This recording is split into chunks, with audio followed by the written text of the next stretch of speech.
Hey guys, and welcome back to this channel. In this video I'll be showing you guys how you can add video effects to text on CapCut. So go to text, add text, and just type in anything you want. And then once you're done with that, you can also add in an animation if you want now, but I'm just going to leave this plain, and I'm going to export that.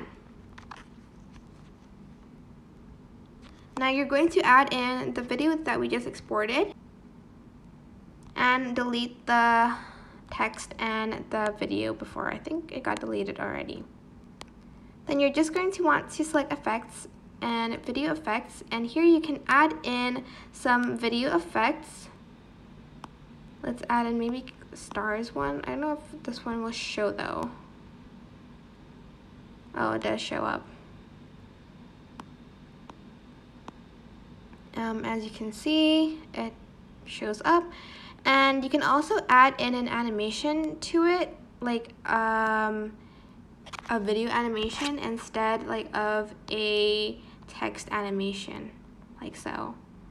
And that is basically it, really. I hope it was helpful for you guys. Don't forget to like, comment, share, and also subscribe to this channel if you haven't done that already. If you have any questions, just leave it in the comments section down below, and I will try my best to answer them all for you guys. And if you found this video helpful, please click the thanks button above the description box down below. Thank you so much for watching. Bye!